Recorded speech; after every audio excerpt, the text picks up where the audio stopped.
Maraming manonood ang bumilib at humanga sa pambihirang ipinamalas ng Pinoy fighter na ito sa laban na halos sumiwalay na ang kaluluwa ng kalaban nitong hambog na Japanese fighter. Karamihan sa mga boxing fans at eksperto kuno na sobra raw dihado ang ating kababayang Pinoy na si Reggie Suganov sa makakalaban di umano niyang si Kai Ishizawa, at ang paglalabanan nga ng dalawa ay ang titulong hawak ng ating kababayan na WBO Global Light Flyweight title.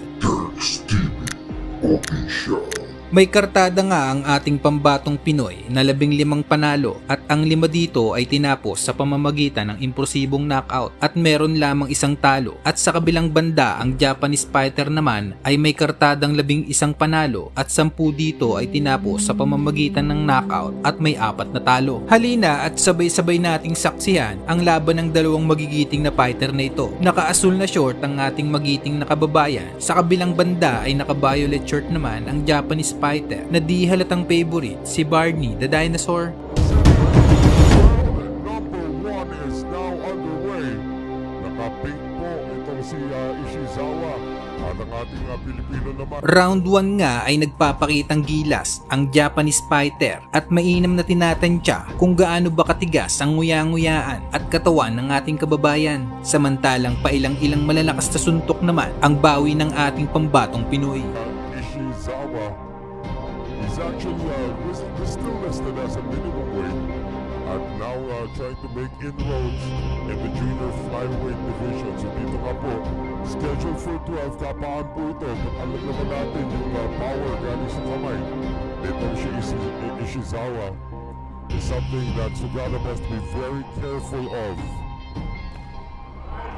Suganov suffered his first loss in his career just last year, last July 2. Sa unang biyahe niya pa sa labas ng Pilipinas, that was against Sivanati Lodzinga in South Africa.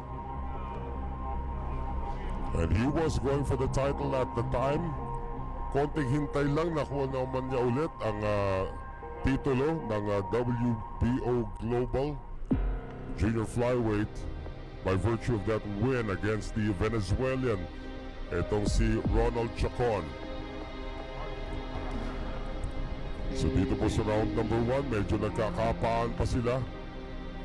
Again, scheduled for 12, and usually the longer fights would favor the Filipino, who's more of a boxer, a stylist, and he is a power hitter, but now he's displaying some power. 4-punch combination, no response for Ishizawa. Reminds you a lot itong si Suganov of a very young Luisito Espinosa, the way he's built and the hand speed perhaps of a Rolando Navarrete.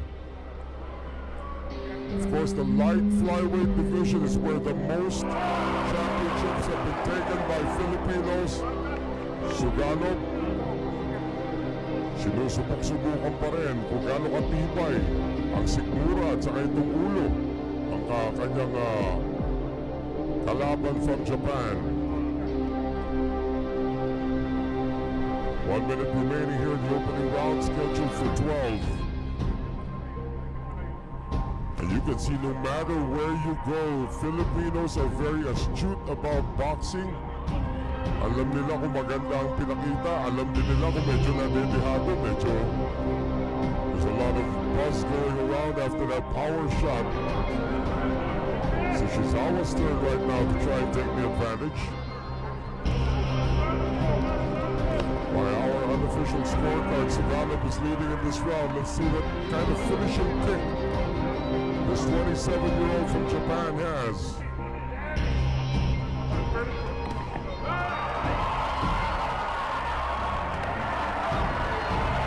Ishizawa absorbs a punishment. That's a left hook to the head. More shots to the head coming from Suganov. Final seconds of round number 1.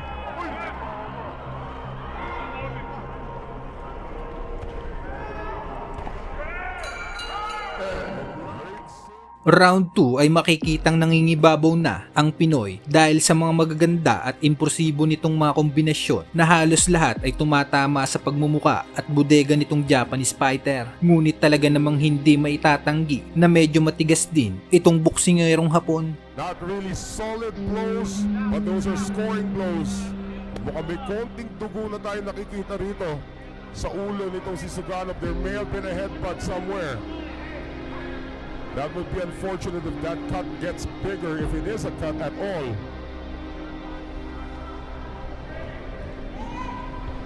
Ishizawa still moving forward, trying to control the ring generalship here. Siyempre sa pagbubukas sa round number 2, buhos ka agad ang binigay dito ni Filipino Phenom Reggie Suganov. The record of 14-1 trying to defend this WBO Global Light Flyweight Championship. Kapaan na naman silang dalawa rito. Now trying to go for the body Ishizawa, which could be a good idea against a taller fighter. Tanda po natin that Ishizawa only a shade above 5'1", but he's got a lot of power. Good center of gravity. 5'5" naman po ang listed height nitong si Reggie Suganov. Halfway mark of round number 2 scheduled for 12. Now body shots being exchanged by both fighters. Again, plowing forward pa rin. Ito po si Ishizawa of Japan, the challenger in the pink trunks.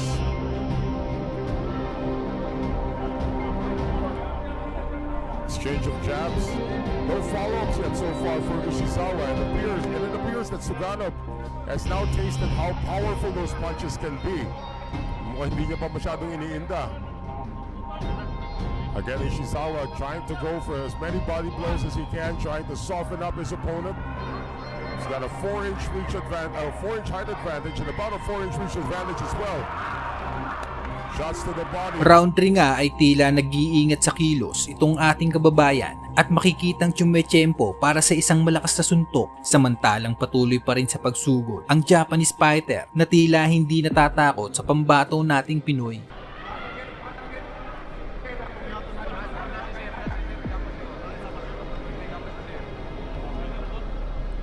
The action has slowed down a bit after that explosive first round kung saan talagang nagpakawala ng maraming suntok.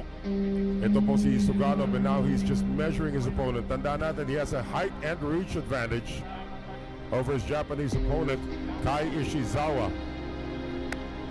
So medyo pabawi pa lang itong si Ishizawa. Didn't lose way back in 2019. That was his first loss against Taniguchi.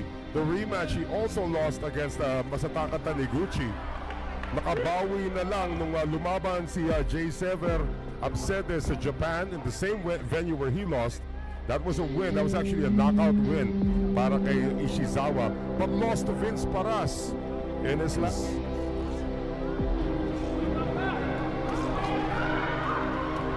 In a round that really hasn't turned much in terms of Ishizawa. Now a late surge coming from Suganov.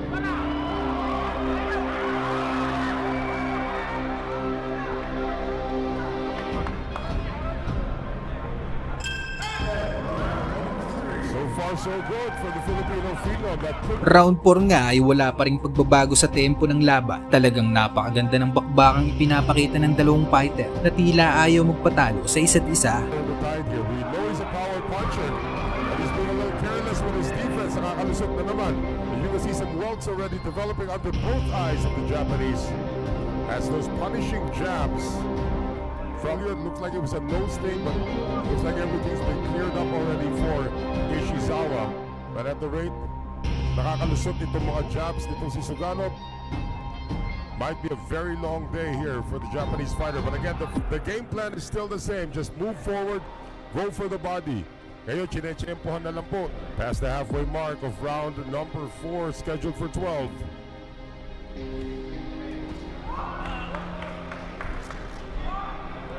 Not quite sure how Ishizawa can actually still see through those eyes na unti-unti na pong namamaga.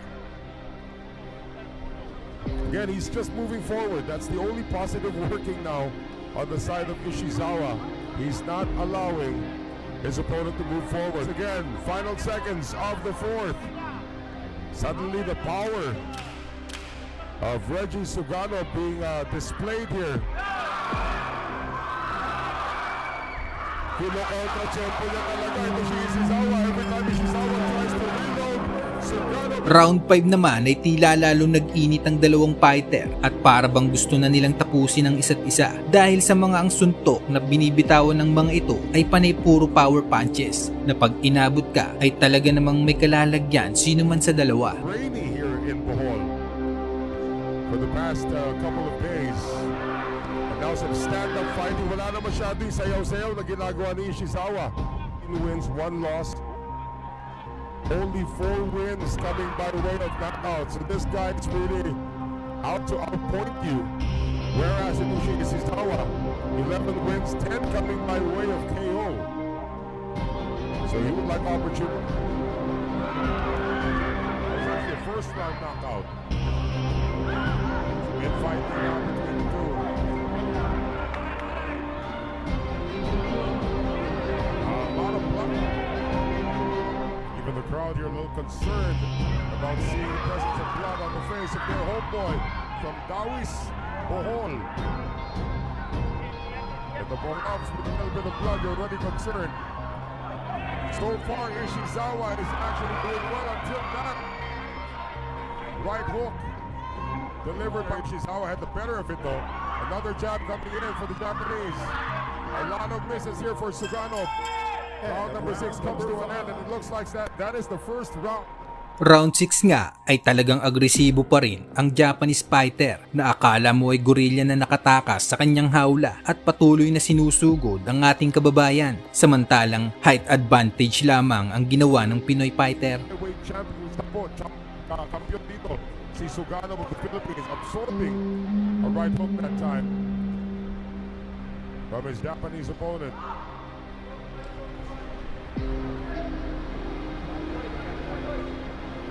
Again, continuing to plow forward. Here goes the Ishizawa of Japan, the challenger. One left hook, sending him backwards. Number 6. Suddenly, bumuhos na naman si Sugano. Not very accurate on the punches, but still enough to get the crowd into it.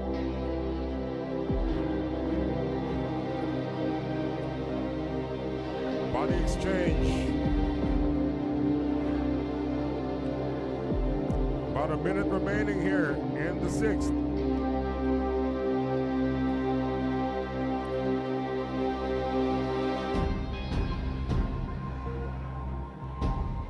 Ishizawa getting a little successful now with those inside incursions.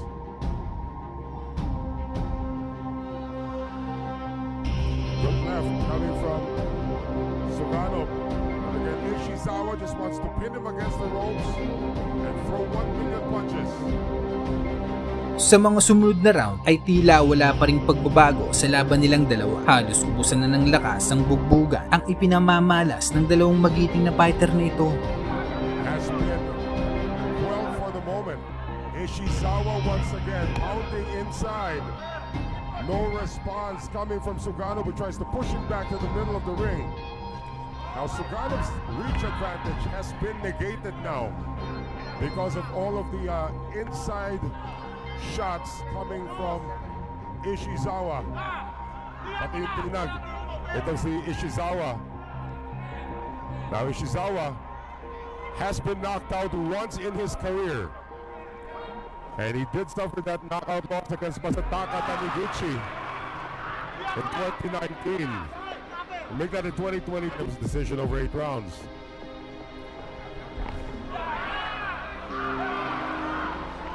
Nauunahan na po si Sugano. Again, the reach advantage has been totally negated. Now watch out for the low blows. Taniguchi has really, make that Ishizawa has really flipped the script here. Round 8, dito na nga tinamaan ng ating kababayan ng isang headbutt at dito na nga ay nagkasugat siya sa kilay at naging advantage naman ito para sa Japanese fighter upang walang tigil na umatake. Pero ang di alam ng Hapon ay marami pa palang natitirang enerhiya ang ating kababayan at dito na nga niya tinapos ang laban dahil pinaulanan ng Pinoy itong Japanese fighter ng mga solidong suntok na ang lahat ay kumonekta at dito na rin itinigil ni Boss Mapagmahal na referee ang laban. Pounds. That's a lot more muscle there for Ishizawa. Oh! Ishizawa got staggered there by the left hook coming from Sugano. And another one. Ishizawa is down.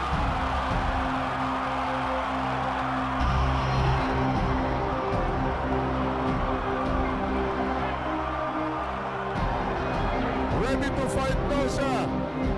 The blood is coming out of Suganov's head, and Ishizawa smells the blood, wants to get it back. Oh, great right coming from Ishizawa. Napatras na si Suganov. Ishizawa missing, less than a minute remaining here in this pivotal 8th round. One knockdown scored already, so this is a 10-8 Nakabawi na ba? 3-punch combination, all power shots. Another connection to the head. And throwing in the towel. The South Tagumpay nga ang ating kababayan na depensa ng kanyang belt kontra sa hambog na Japanese fighter. The corner of Kai Ishizawa threw in the towel after the late barrage coming from Reggie Suganov. And despite the head wound, Reggie Suganov of Taoist Bohol retains his WBO Global Light. Kung nagustuhan mo ang mga ganitong content, ay baka naman pwede ka mag-iwan ng isang like at pakisubscribe na rin ng aking channel. Maraming salamat mga tropa.